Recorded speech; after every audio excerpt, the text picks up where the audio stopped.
saya Hemi Kurniawanti, guru sejarah SMA Negeri 2 Blora. Saya mahasiswa PPG dalam jabatan periode kedua LPTK Universitas Muhammadiyah Purwokerto. Hari ini, Senin 12 Juni 2023, saya akan melakukan uji kinerja menggunakan kurikulum Merdeka. Mari menyaksikan. Oke. Assalamualaikum warahmatullahi wabarakatuh. Waalaikumsalam warahmatullahi wabarakatuh. Ya. Selamat pagi anak-anak. Pagi, Ibu. Oke, sebelum kita belajar, kita mulai. Silakan ketua kelas memimpin doa terlebih dahulu. Siap, diri siap. Pada bendera merah putih. Hormat, gerak. Gerak. Doa mulai.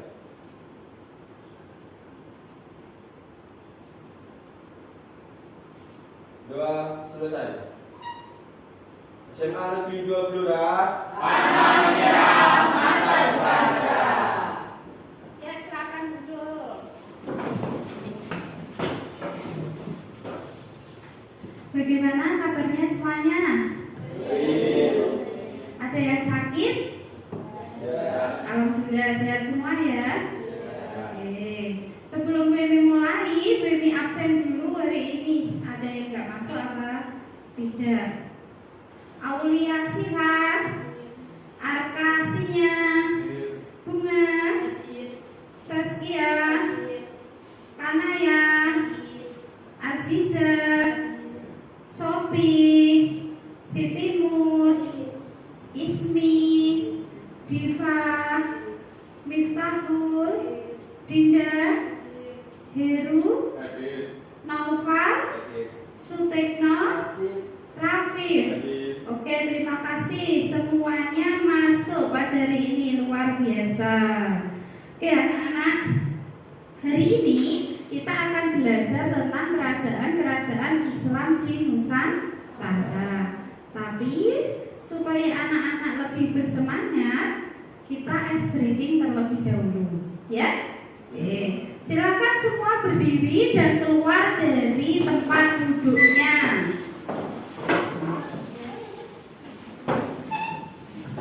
Sudah siap? Oke.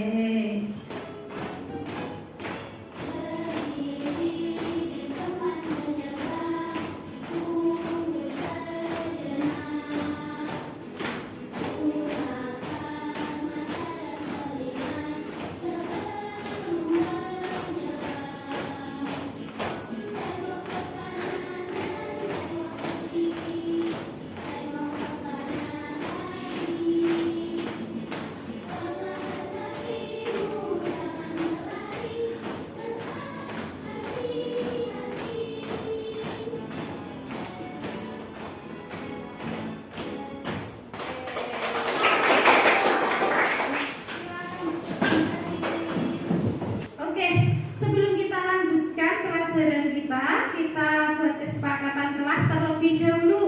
Kesepakatan kelas yang pertama adalah menghargai sesama peserta didik dan guru. Yang kedua, satu berbicara dan semua mendengarkan. Jadi gantian, ngomongnya gantian. Yang ketiga, tepat waktu. Yang keempat, berpartisipasi aktif. Yang kelima, fokus pada pembelajaran. Nggak boleh ada yang ngantuk seperti itu. Oke, dari kesepakatan kelas ini ada yang mau menambahkan atau menyanggah mungkin? Tidak? Terima kasih. Oke, kita lanjut. Anak-anak, tujuan pembelajaran kita pada hari ini adalah peserta didik dapat menganalisis kerajaan-kerajaan Islam di Indonesia dengan baik melalui media slide presentasi berbasis Canva. Gitu. Jadi anak-anak nanti kita akan belajar tentang kerajaan-kerajaan Islam yang ada di Indonesia. Anak-anak masih ingat sebelum pelajaran pada hari ini kita mempelajari tentang materi apa? Ada yang masih ingat? Oke, betul sekali.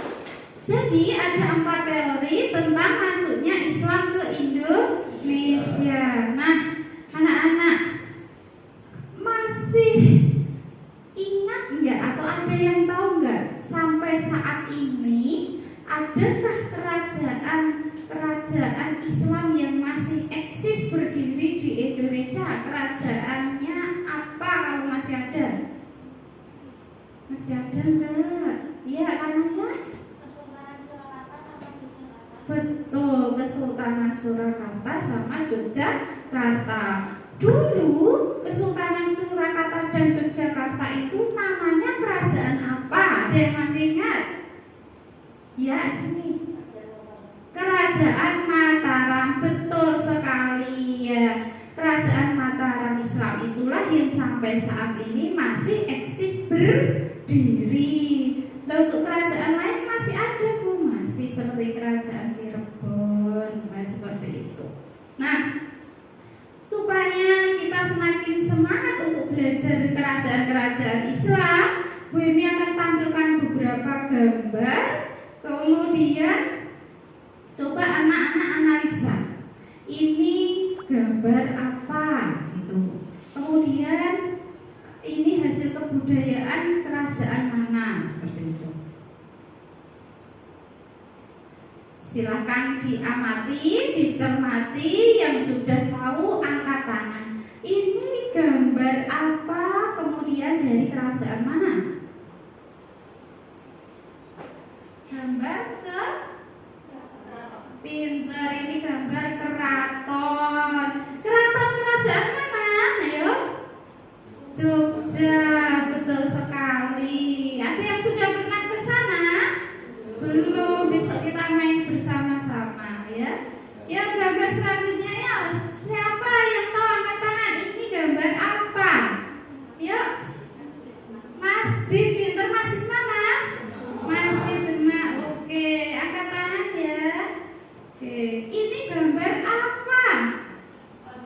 Masjid lagi, masjid mana? Baitur Rahman, itu dari Aceh, pinter. Kemudian lagi ini gambar apa? Batu nisan, pinter sekali. Nisan apa? Nisannya siapa? Sultan Malik As-Saleh. Betul, tepuk tangan untuk semuanya, pinter-pinter. Nah, anak-anak dari gambar yang pertama, kedua, ketiga, mulai ini adalah contoh hasil kebudayaan atau hasil budaya yang dihasilkan oleh kerajaan-kerajaan Islam yang ada di Indonesia. Nah, supaya kalian lebih paham lagi tentang kerajaan-kerajaan Islam di Indonesia dan pemimpin-pemimpinnya zaman dulu, Femi kasih lihat video, tolong dicermati, kemudian nanti kita dalami bersama-sama. Silakan.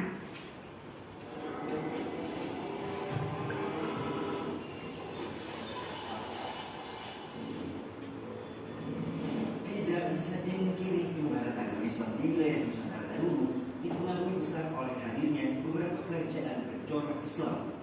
Sejak sekitar abad 13 Masehi, beberapa raja memeluk agama Islam, sehingga agama Islam menjadi pedoman hidup bagi seluruh rakyat pada sebuah kerajaan. Raja-raja Muslim inilah yang akan kita ulas biar kalian lebih banyak tahu tentang sejarah peradaban Islam di Nusantara. Simak Pak.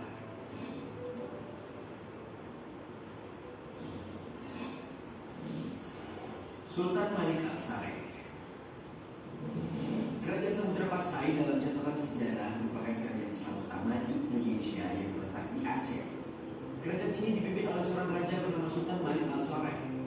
Melansir laman acehprof.go.id, kerajaan Samudra Pasai didirikan oleh Murah Sibu pada tahun 1267. Murah Sibu inilah yang merupakan raja pertama di kerajaan ini, dan setelah masuk Islam namanya menjadi Sultan Malik Al-Saleh dan telah berkuasa kurang lebih selama 29 tahun pada tahun 1297 hingga tahun 1326. Saat Batuta, seorang pengembara Muslim asal Maghribi, berkunjung ke Pasai tahun 1346. Ia menceritakan tentang adanya kapal Sultan Pasai di negeri Cina. Berdasarkan sumber-sumber dari Cina membenarkan kehadiran kerajaan Samudra Pasai ini yang secara rutin datang ke Cina untuk menyerahkan upeti. Informasi lain menyebutkan bahwa Sultan Pasai pernah mengirimkan utusan ke Pulau India Barat pada tahun 1282. Hal tersebut membuktikan bahwa kerajaan ini memiliki jaringan yang cukup luas dengan negeri-negeri di luar Nusantara. Tidak mengherankan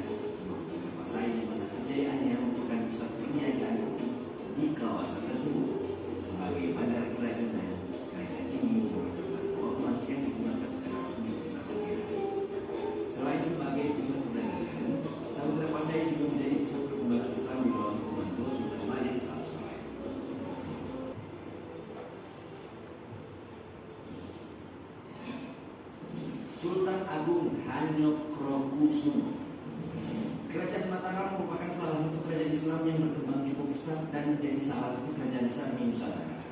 Sosok pemimpin yang terkenal dari kerajaan ini yaitu Sultan Agung Hanyokrokusumo yang membawa Mataram menjadi kerajaan yang berpengaruh di tanah Jawa. Mengutip laporan Kompas.com, Sultan Agung Hanyokrokusumo merupakan sultan ketiga yang memimpin Kesultanan Mataram. Ia lahir di Yogyakarta, tepatnya di Kota Gede pada 14 November 1593 dengan nama kecil Mas Jatmiko, serta nama lainnya ialah Pangeran Raksa. Pendidikan yang diterima Sultan Agung merupakan pengetahuan agama yang berasal dari sejumlah wali, khususnya Sunan Kalijaga yang sangat berperan penting membimbingnya, sehingga ia diketahui menjadi penguasa yang turut berupaya mengembangkan Islam di Pulau Jawa. Ia dikenal sebagai raja yang bijaksana, kuat, cakap, dan cerdik dalam menjalankan roda pemerintahan hingga perekonomian Mataram berkembang besar.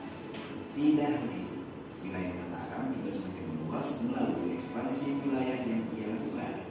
Salah satu perjuangannya yang paling tegas yakni ketika ia melawan kolonialisme dengan melakukan penyerangan 2 kali kepada VOC untuk merebut Batavia. Meski tidak berhasil merebutnya secara keseluruhan, tetapi telah membuktikan tekadnya untuk mengusir Belanda dan sangat menyusahkan pergerakan VOC. Itulah tadi sejumlah raja-raja dari kerajaan Islam Nusantara yang telah mewariskan semangat Islam dan perlawanan di era kekuasaannya. Oke, sudah. Videonya sudah selesai. Sudah dicermati? Oke, inti dari video tadi berarti anak-anak disampaikan ada berapa raja tadi?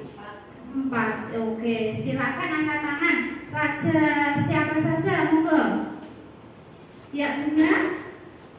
Ada Sultan Malik As-Saleh, Ada Sultan Malik As-Saleh. 2. Raden Patah, Raden Patah. 3. Sultan Ali Alaidin Muhayyad, Sultan Alaidin Muhayyad Shah. 4. Sultan Agung Hanyokrokusumo. Sultan Agung Hanyokrokusumo. Betul, tepuk tangan buat Bunga.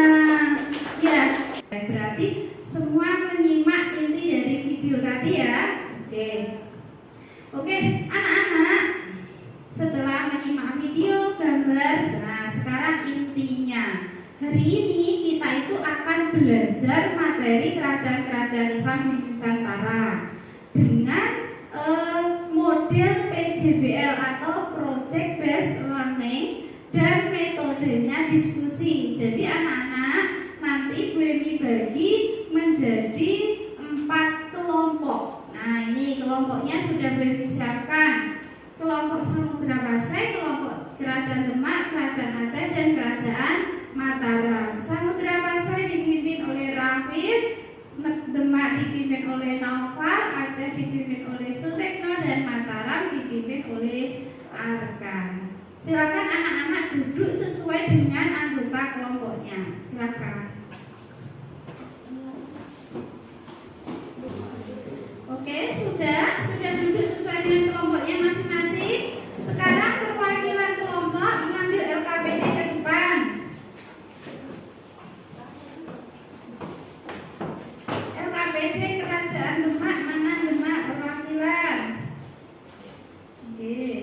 Kemudian LKPD Kerajaan Samudra Pasai, Aceh,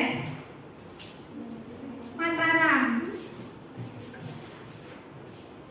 Oke, semua sudah di LKPD dan sudah duduk sesuai dengan anggota kelompoknya. Oke, Bu Emi jelaskan ya. Sekarang silakan anak-anak bersama dengan anggota kelompoknya membagi jadwal serta pembagian tugas tentang proyek yang akan kalian kerjakan. Bagaimana cara mengerjakan proyeknya? Silakan dibaca dalam LKPD. Itu ada panduan-panduannya. Kemudian sumber belajarnya sudah Baby siapkan. Ada link YouTube, ada buku paket, dan ada bahan ajar yang lain. Silakan itu dibaca untuk mengerjakan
Ya Nana, sudah selesai diskusinya?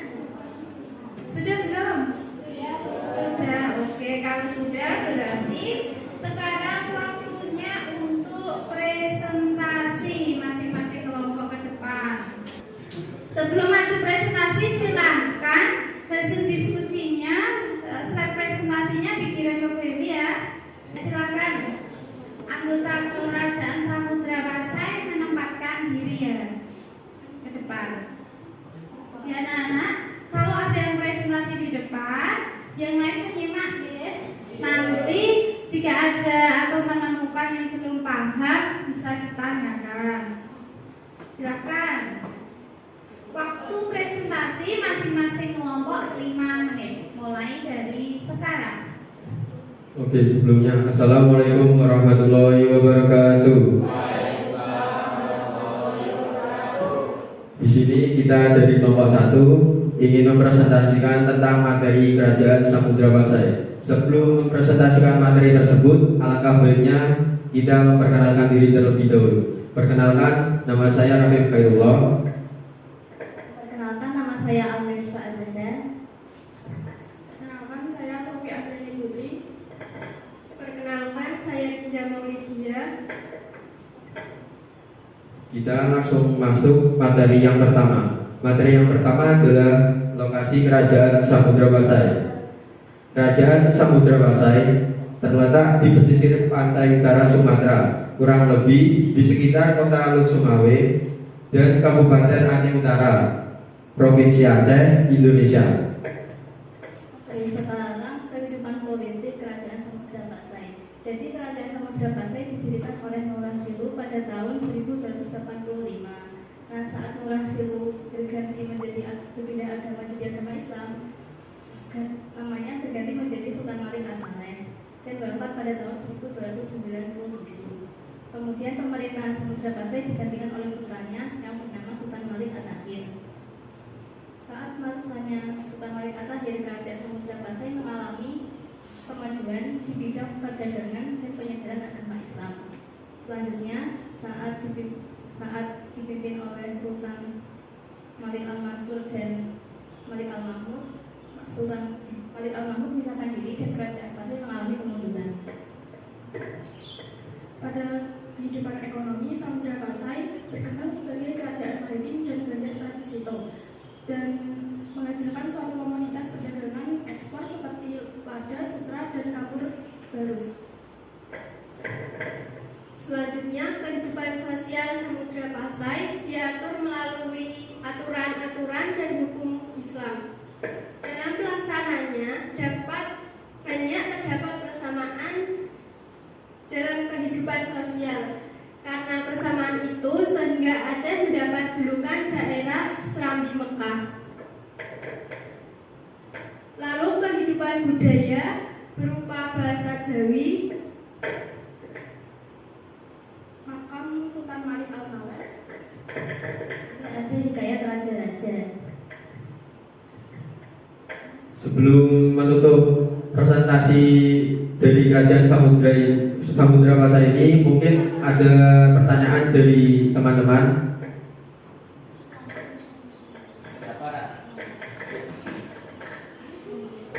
Siapa raja yang memerintah Kerajaan Samudra Pasai? Yang memerintah yang pertama ada Sultan Malik As-Saleh, yaitu raja pertama. Nah, pada masa kejayaannya itu dipimpin oleh Sultan Malik At-Tahir. Mungkin cukup untuk pertanyaannya. Ya, untuk mengakhiri presentasi dari Kerajaan Samudra Pasai ini, saya menutup kata-kata dengan mohon maaf jika ada kata-kata yang salah. Sebelumnya, wassalamualaikum warahmatullahi wabarakatuh. Kasih aplaus untuk kelompok. Sekali silakan duduk. Ya, sebelumnya coba untuk dari awal ya, dari awal diulas Kerajaan Samudra Pasai. Betul sekali, Kerajaan Samudra Pasai itu lokasinya di Aceh. Kemudian kehidupan politik, raja pertama Merak Silu, kemudian masuk Islam mendapatkan gelar Sultan Malik As-Saleh. Kerajaan Samudra Pasai mengalami kemunduran karena diserang oleh kerajaan Aceh. Betul sekali. Kemudian komoditi dagangnya yang paling utama tadi apa? Emas. Betul, ada emas, lada, sutra, dan kapur barus. Nah, ini yang sedikit kurang tepat ya, bahwa kerajaan Samudra Pasai seperti Serambi Mekah. Nah, ini harusnya kerajaan Aceh, bukan kerajaan Samudra Pasai. Ini yang perlu diluruskan. Kemudian hasil budaya yang terkenal itu seperti tadi di awal, yaitu batu nisan makam dari Sultan Malik As-Saleh. Kemudian uang koin dirham. Kemudian hikayat Raja Pasai. Silakan kerajaan Aceh maju ke depan. Assalamualaikum warahmatullahi wabarakatuh. Baik, kita akan memasuki materi tentang kerajaan Aceh. Yang pertama yaitu tentang lokasi kerajaan. Jadi, lokasi kerajaan Aceh adalah terletak di utara Pulau Sumatera dengan ibu kota Kutaraja atau Banda Aceh. Untuk selanjutnya, politik kerajaan. Kerajaan Aceh didirikan oleh Sultan Alim Khayyatsyah pada tahun 1514 sampai 1528 Masehi. Setelah itu digantikan oleh Sultan Salahuddin yang memimpin pada tahun 1528 sampai 1537 Masehi. Untuk raja ketiga dari kerajaan Aceh adalah Sultan Alauddin Riayat Syah Al-Qahar yang memimpin pada tahun 1537 sampai 1568 Masehi. Untuk raja keempat dari kerajaan Aceh adalah Sultan Iskandar Muda, yaitu yang memimpin pada tahun 1607 sampai 1636 Masehi. Baik, kemudian kita akan memasuki ke slide berikutnya yaitu ekonomi kerajaan. Ekonomi kerajaan Aceh sendiri mata pencarian utama yaitu perdagangan, terutama pada perdagangan lada dan emas. Selain pada sektor perdagangan, rakyat Aceh juga menggantungkan hidupnya pada sektor kelautan dan pertanian. Aceh sangat memiliki banyak sekali komoditas perdagangan, di antaranya minyak tanah dari Deli, belerang dari Pulau Weh dan Gunung Sewulawan, kapur dari Singgil, dan kapur barus dan menyang dari Barus, emas di pantai barat, serta sutra di Banda Aceh. Selanjutnya yaitu sosial kerajaan. Meningkatnya kemakmuran telah menyebabkan berkembangnya sistem feodalisme dan ajaran agama Islam di Aceh. Kaum bangsawan yang telah memegang kekuasaan dalam pemerintahan sipil dalam golongan Teuku, sedangkan kaum ulama yang memegang peranan penting dalam agama disebut golongan Teuku. Selanjutnya adalah budaya kerajaan. Peninggalan budaya kerajaan Aceh adalah Masjid Baitur Rahman. Sesudah Sultan Iskandar wafat, aliran Sunnah wal Jamaah mengembangkan Islam beraliran Sunnah wal Jamaah. Ia juga menulis sejarah Aceh yang berjudul Husnul-Salatin atau Taman-Taman Raja dan berisi adat istiadat Aceh beserta ajaran Islam. Terus untuk yang terakhir yaitu kemunduran kerajaan Aceh. Jadi penyebab kemunduran kerajaan Aceh itu sendiri adanya faktor, yaitu faktor internal.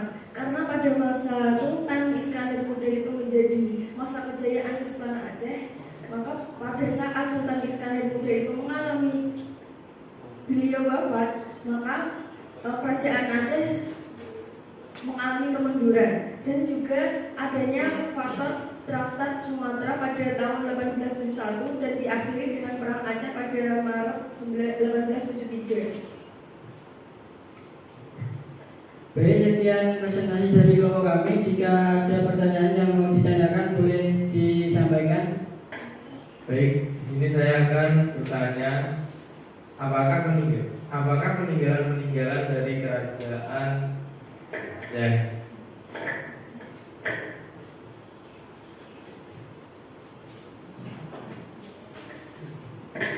Baik, terima kasih atas pertanyaannya. Sebelumnya izinkan saya untuk menjawab. Peninggalan dari kerajaan Aceh sendiri yaitu Masjid Baitur Rahman yang didirikan pada tahun 1879 sebagai simbol kebudayaan, simbol agama, simbol kekuatan, kekuasaan, serta perjuangan rakyat Aceh pada masa itu. Mungkin cukup sekian penjelasan dari saya, kurang lebihnya mohon maaf. Saya akhiri presentasi ini. Jika ada salah kata mohon dimaafkan. Terima kasih. Wassalamualaikum warahmatullahi wabarakatuh. Selesai. Pasukan Kerajaan Demak. Oke, selamat pagi semuanya. Jadi kami dari Kerajaan Demak. Ya. Jadi kami dari tim Kerajaan Demak akan mempresentasikan mengenai Kerajaan Demak ya. Izinkan kami untuk menjelaskan materinya. Tolong disimak baik-baik. Yang pertama, kita masuk ke lokasi Kerajaan Demak. Kerajaan Islam pertama di Jawa yang pertama itu adalah Kerajaan Demak yang berdiri pada tahun 1478 Masehi. Letaknya itu ada di daerah yang namanya Bintoro. Di sana tidak tersantumkan, tapi saya jelaskan. Nama daerahnya adalah Bintoro. Nah, kalau ada kerajaan, otomatis ada pendirinya. Siapakah pendiri Kerajaan Demak? Pendiri Kerajaan Demak sekaligus Sultan pertama Kerajaan Demak adalah Raden Patah yang memimpin pada tahun 1500 sampai 1518. Lanjut, raja yang kedua adalah Pati Unus yang merupakan putra dari Raden Patah. Pati Unus ini terkenal sebagai panglima yang gagah dan juga berani. Selain itu, pernah memimpin perlawanan terhadap Portugis di Malaka. Karena keberaniannya itu, dia mendapatkan julukan sebagai Pangeran Sabrakolor. Ketiga ada Sultan Trenggono. Masa kejayaan Kerajaan Demak berlangsung saat dipimpin Sultan Trenggono. Sultan Trenggono adalah Sultan Demak yang ketiga. Beliau memerintah Demak dari tahun 1521 hingga 1546. Sultan Trenggono adalah putra Raden Patah, pendiri Demak yang lahir dari permaisuri Ratu Ashika Putri Sunan Ampel. Keempat ada Sunan Prawoto. Sunan Prawoto adalah nama lahirnya. Raden Mukmin adalah raja keempat Kesultanan Demak yang memerintah pada tahun 1546 hingga 1549. Ia seorang ahli agama daripada ahli politik. Nah, karena Raja Trenggono adalah raja Demak yang bijaksana, gagah berani, dan Trenggono juga berhasil memperluas wilayah kekuasaannya meliputi Jawa Timur dan Jawa Barat. Untuk kehidupan ekonomi, letak Demak sangat strategis di jalur perdagangan Nusantara sehingga dapat sangat memungkinkan Demak berkembang sebagai kerajaan maritim. Demak juga hidup di agraris. Pertanian di Demak tumbuh dengan baik karena aliran sungai Demak. Demak bisa menjual produknya seperti beras, garam, dan kayu jati. Selanjutnya, kehidupan sosial. Penyebaran Islam Demak menjadi tempat berkumpulnya para wali seperti Sunan Kalijogo, Sunan Muria, Sunan Kudus, dan Sunan Bonang. Mereka memiliki peran penting karena melakukan pembinaan masyarakat yang diselenggarakan di masjid maupun pondok pesantren. Selanjutnya adalah kehidupan budaya. Peninggalan budaya Kerajaan Demak yaitu bangunan Masjid Demak yang terletak di sebelah barat alun-alun Demak. Masjid Demak memiliki ciri khas, yakni salah satu tiangnya terbuat dari tatal. Tatal adalah potongan kayu. Terus atap tumpang, dan di belakangnya terdapat makam raja-raja Demak. Sekian tadi presentasi dari kami. Mungkin ada yang mengajukan pertanyaan. Oke, selanjutnya kerajaan yang terakhir yaitu Kerajaan Mataram. Silakan Kerajaan Mataram. Baik, assalamualaikum warahmatullahi wabarakatuh. Di sini kami akan mempresentasikan Kerajaan Mataram. Materi yang pertama yaitu lokasi kerajaan. Kerajaan Mataram terletak di tengah bagian selatan dengan pusat kota gede Yogyakarta. Lalu lanjut kehidupan politik kerajaan. Pendiri Kerajaan Mataram yaitu Sultan Hanyokrokusumo yang memerintah pada tahun 1613 sampai 1645. Lalu Sultan Agung berhasil menjadikan Mataram sebagai kerajaan besar melalui kebudayaan rakyat yang adiluhung dan mengenalkan sistem pertanian. Di bawah kekuasaannya, Mataram sempat beberapa kali melakukan penyerangan terhadap VOC. Selain itu, wilayah kekuasaan Mataram hampir meliputi seluruh Pulau Jawa. Selanjutnya, kehidupan ekonomi kerajaan. Kerajaan Mataram mengutamakan sistem perekonomian di bidang pertanian. Pada abad ke-17, Mataram dikenal sebagai daerah penghasil beras terbesar di Nusantara. Kerajaan Mataram Islam selama pemerintahan Sultan Agung mengembangkan sektor perdagangan maritim. Berikutnya, kehidupan sosial kerajaan. Kehidupan masyarakat kerajaan Mataram tertata dalam berdasarkan hukum Islam tanpa meninggalkan norma-norma lama. Sementara kehidupan sosialnya masih bersifat feodalisme. Selanjutnya, kehidupan budaya kerajaan Mataram. Sultan Agung menaruh perhatian pada kebudayaan, yakni dengan memadukan budaya Islam dengan kebudayaan Jawa, bahkan kebudayaan Jawa pra-Islam. Kita geser ke slide selanjutnya. Kemunduran kerajaan. Setelah Sultan Agung wafat, kerajaan Mataram Islam dipimpin oleh Amangkurat I.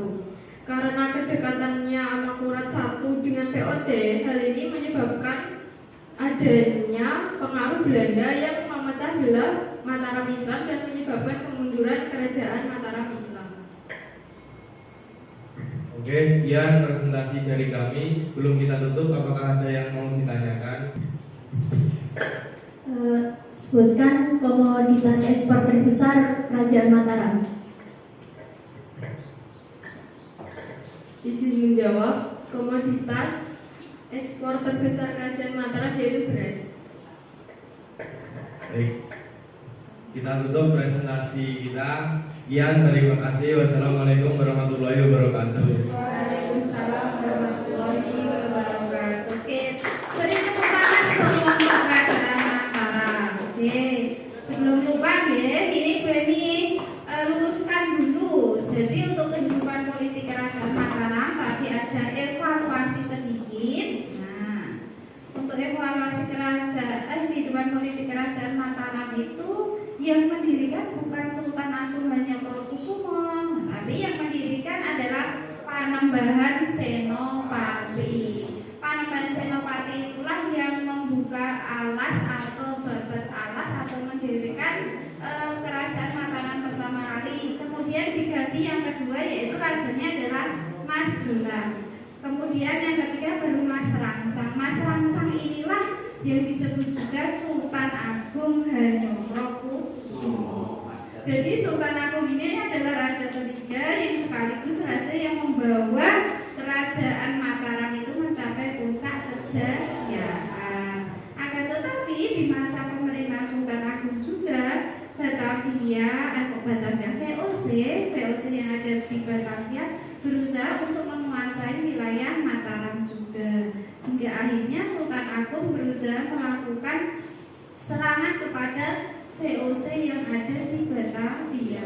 Akan tetapi dua kali usaha dari Sultan Agung itu mengalami kekalahan karena terjadi beberapa faktor seperti yang sudah disebutkan Bu Emi di bahan acara yang telah kalian baca itu dan itu sendiri. Sudah paham tentang materi kerajaan-kerajaan Islam di Indonesia? Ada pertanyaan, Boten? Tidak, berarti sudah paham semua ya tentang materi itu.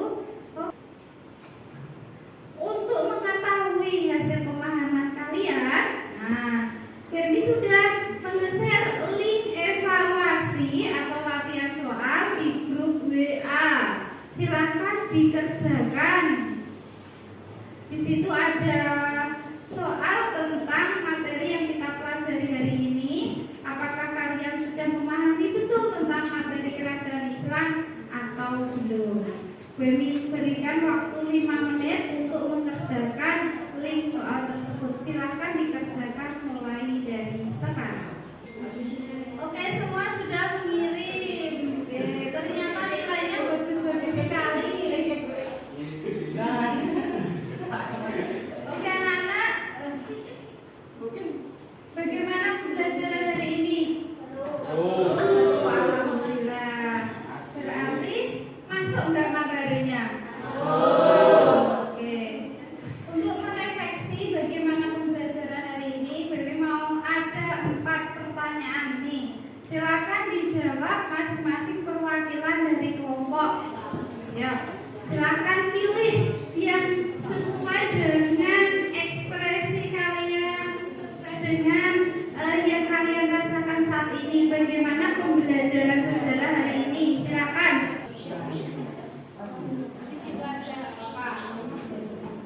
Ternyata belajar sejarah kerajaan Islam itu seru dan menyenangkan.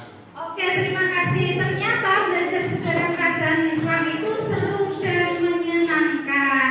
Dikasih tepuk tangan ya. Kelompok selanjutnya, untuk refleksi selanjutnya ya, si Tekno. Silakan si Tekno berdiri. Bareng-bareng juga nggak apa-apa, satu kelompok. Jadi belajar sejarah kerajaan Islam aku mendapat berbagai macam pengetahuan dan informasi baru mengenai berbagai macam kerajaan yang ada di Indonesia. Oke, betul sekali. Terima kasih. Dari belajar sejarah kerajaan Islam, aku mendapat berbagai informasi baru. Oke, terima kasih anak-anak. Kalian luar biasa. Terima kasih juga untuk mengikuti pembelajaran sejarah pada pagi hari ini. Kalian aktif, kalian fokus, dan tentunya bersemangat. Oke, sebelum gue mengakhiri, masih ada pertanyaan tentang materi kerajaan Islam yang ada di Nusantara? Tidak.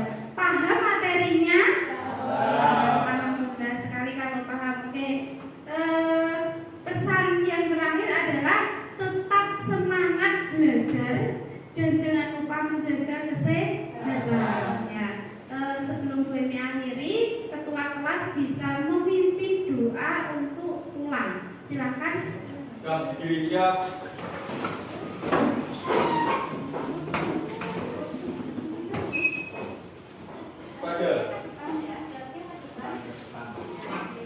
Pada bendera merah putih. Bergerak. Gerak. Doa mulai.